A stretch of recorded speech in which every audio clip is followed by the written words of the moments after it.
You're listening to Too Much on Her Plate, the podcast for smart, busy women who are tired of running on the hamster wheel and are ready to create freedom from overeating and emotional eating. I'm your host, clinical psychologist, author, and a smart, busy woman too, Dr. Melissa McCreary. Hey, everybody.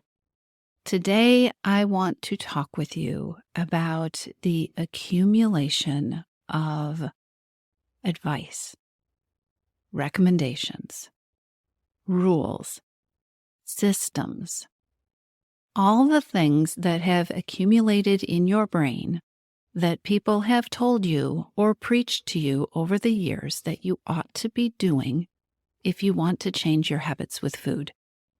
All the things that people have told you will work for you if you just do them, will help you lose weight, will help you stop overeating, will help you improve your diet. Today, I want to talk with you about detoxing bad weight loss advice. I decided to record this episode after a very unfortunate conversation I had a couple of weeks ago, and I will share more about that later. Because I think it is really important for us to become aware of all of the stuff, all of the communication that we have taken in over our lifetimes around what our relationship with food should be, what it should look like, and also messages that we have received about what might possibly be wrong with us if we don't have the relationship with food that the advice giver has decided that maybe we should have. Over the years, if you are like me or like just about every woman I've ever talked to, you have accumulated more information about how to eat and what to eat and when to eat and why to eat and how to not eat than you probably ever wanted to accumulate. And so much of this information isn't really helpful.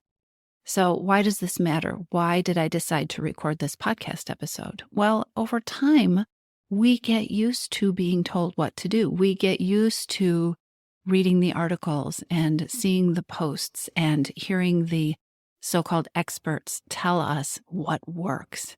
And that's in air quotes, right?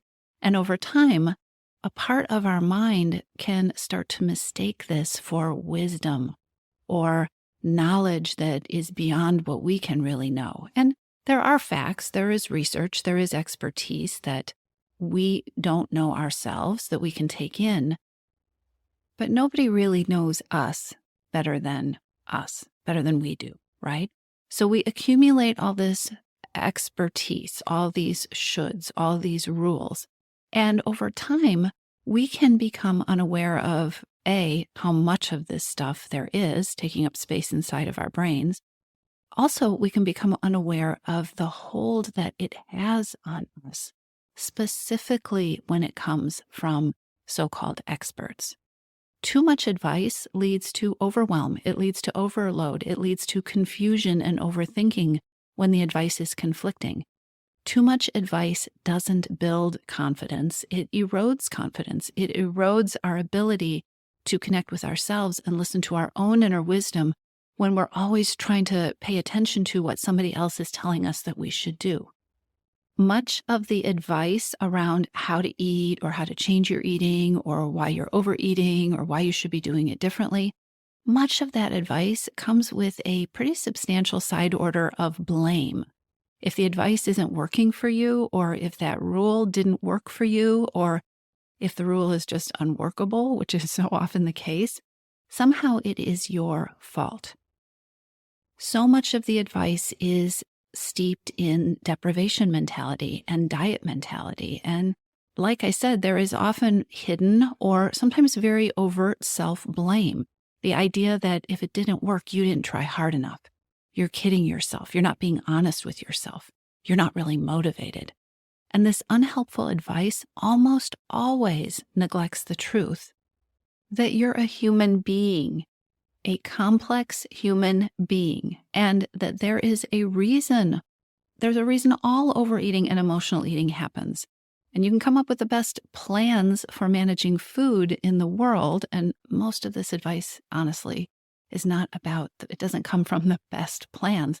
But even if you have the best plans, if you are not attending to the reason that the overeating or the emotional eating is happening, the reasons, then you're fighting an uphill battle. So, doing a mental detox of the bad or the faulty or the just poor fit advice that might be living in your brain is really important and really good for your relationship with food and for you being able to get clear on the relationship with food that you want to have, and for you to be able to create space in your head to keep learning what a helpful, what a peaceful, what a working relationship with food looks like for you. Taking the time to consciously take inventory of all the beliefs and the rules and the thoughts and the ideas and the expectations that are living inside your brain will help remind you that so much of this stuff is other people's ideas, other people's working hypotheses, things that worked for other people. They aren't necessarily facts or truths, and they aren't necessarily a fit for you.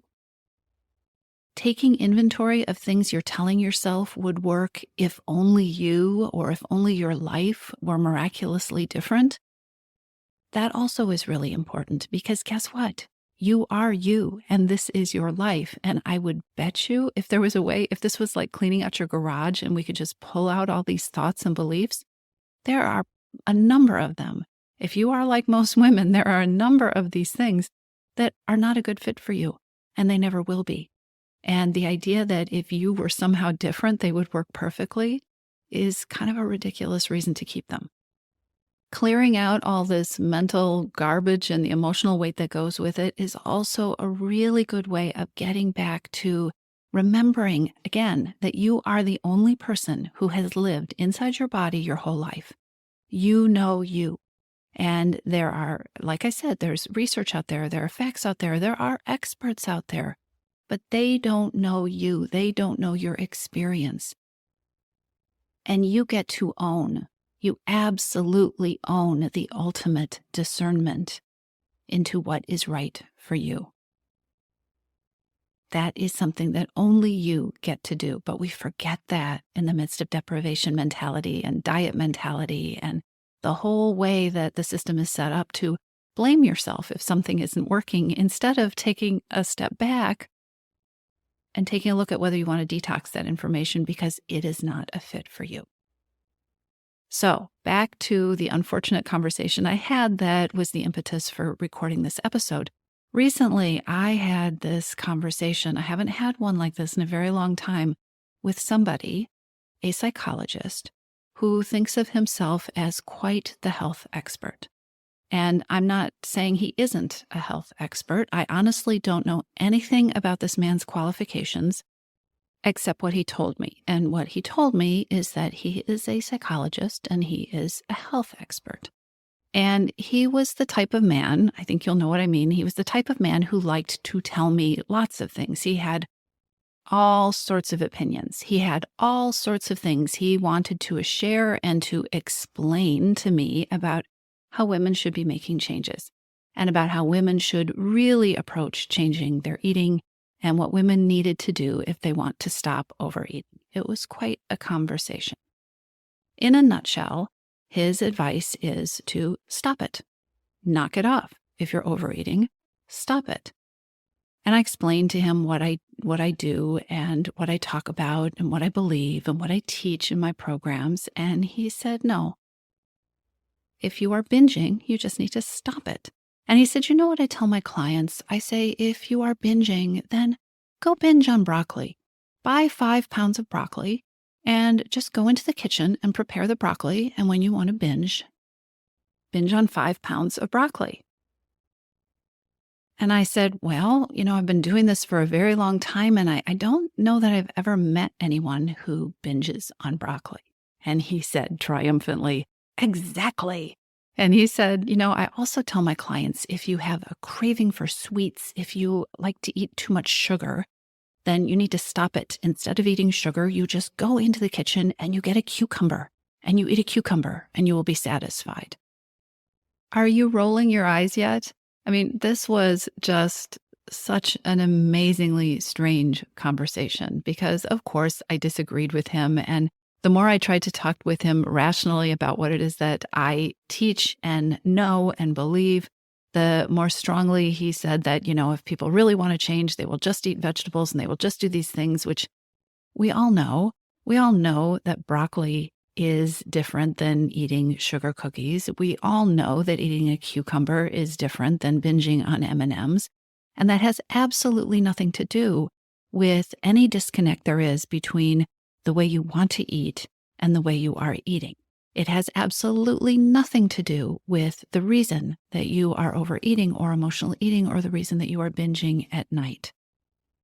And yet here is this man using his authority and using his professional qualifications to tell you he knows better. And I won't go into more of the conversation that I had with him, but really to extend the belief that the way you make changes in your relationship with food is through all that deprivation thinking, by being strong, by having more willpower. And if it isn't working for you, you need to work harder. How many times in your life has a person with authority or a person with some kind of power or a person with some kind of credentials told you things, given you advice, or shamed you or guilted you for not taking advice that they were telling you would work, but for the fact that you weren't trying hard enough? How much of that information has piled up, stacked up in your brain? My bet is more than you want. My bet is there is more real estate in your brain being taken up by stuff that makes you feel bad. Diet advice, blanket statements, recommendations of it worked for me, you should try it too. If you only work hard enough, this will be the answer. How much of that stuff is stacked up in your brain, and what is the number it is doing on you? Particularly if this is advice that came from somebody who you felt knew what they were talking about. So often we get so used to accumulating this advice that we forget it's really there. We forget that, oh, these are just ideas. They are not truths. Or we aren't aware of how we are unconsciously thinking about this stuff. So I asked members of Your Missing Piece, and I asked participants, members in my free Facebook group, if they would share the worst diet advice or weight loss advice they had ever received. And I want to share it with you so that it can hopefully shake loose some of the bad advice that may be taking up space in your brain. Again, these are not recommendations. Please do not try this stuff at home. This is bad advice, okay? So, from members of Your Missing Piece and members of my Facebook group, here's the worst weight loss advice they've ever received. Skip breakfast. Skip lunch. Skip dinner. Eat a protein shake for dinner. Try harder. Just don't eat so much. Always helpful advice. Just eat less. Only eat vegetables. Drink water, lots of water before you eat. Carbs make you fat. You can't lose weight after menopause. Just accept it. Just get used to it. This is your new reality. As long as you exercise, you can eat whatever you want. Eat high fat, low carb. Fat makes you fat. High protein, low carb, that's the way to go. Forget meals. Replace them with shakes. That usually has an exclamation point at the end of it. Build in a cheat day. Side note, who wants to build a relationship with food that you have to cheat on? I don't. No flour, no sugar. You're not working hard enough. Work harder. Oh, here's a good one. Cocaine will take the weight off in no time. No snacking between meals. Always plan small snacks between meals. Just eat less, move more. It's really very simple. Don't forget the cayenne pepper lemon juice cleanse or the apple cider vinegar approach. Drink green juice for 3 days. Drink only green juice for 10 days. Oh, wait, no, drink green juice, only green juice for 14 days.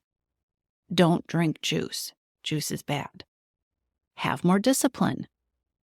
If you crave sweets, eat a cucumber. I had to put that one in there. Here's a popular one. Follow this extreme set of guidelines perfectly for 30 days. But if you make one misstep, you have to start completely over again. The clock starts over. All that matters are calories. Weigh yourself religiously. Smoke. Oh, you have to eliminate all junk food. Don't take any food off the table. You have to have variety. Ugh. You guys, there's so much. And I hope as you're hearing this, you're starting to realize some of the garbage that's in your own head. In your missing piece, where I work with members over 6 full months to create a new relationship with food and freedom from overeating, we start by taking your power back. And the first piece, or an important first piece of that, is taking your power back from shoulds, from self-blaming rules that don't work, from arbitrary advice, in air quotes, from plans that don't work and that overwhelm you or that deplete your energy or that deplete your confidence or your joy. One step in taking your power back that you probably haven't been taught before is doing a mental detox. You can do it too. It's simple. Write down all the thoughts you have in your brain about how you are supposed to eat or what you should be doing to get the results that you want. Write them down. Go wild. Just get it all out on paper. Give yourself permission to delete the ones you know will never fit you. Eliminate the ones that feel bad. Eliminate the ones that have never worked. It isn't true that you need to eat in a way that makes you miserable or stressed or leaves you hungry if you want to stop overeating. In fact, it is the opposite that's true. Give yourself permission to let go of what doesn't work. Give yourself permission to let go of any of the self-blame and the guilt and the frustration that has come from trying to do the impossible.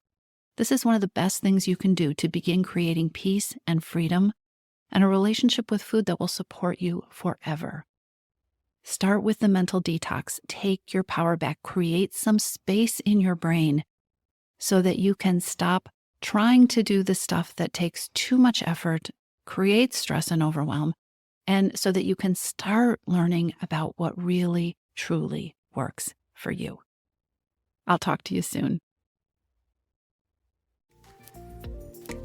If you're ready to lose your overeating and emotional eating habits, and you are ready to step into a relationship with food that fits you, one that doesn't rely on willpower and deprivation, then now is the time to join your missing piece. Enrollment is open, and this is the perfect time to join me. Go to toomuchonherplate.com/freedom, or just click on the link in the show notes. Your Missing Piece is the program where I show you step-by-step how to create freedom from overeating with a unique combination of psychologist-designed, personalized work with me, coaching, and smart strategy. You'll learn how to reclaim your power, ditch the diets, and create results that are built to last. Check it all out at toomuchonherplate.com/freedom, and I'll see you inside.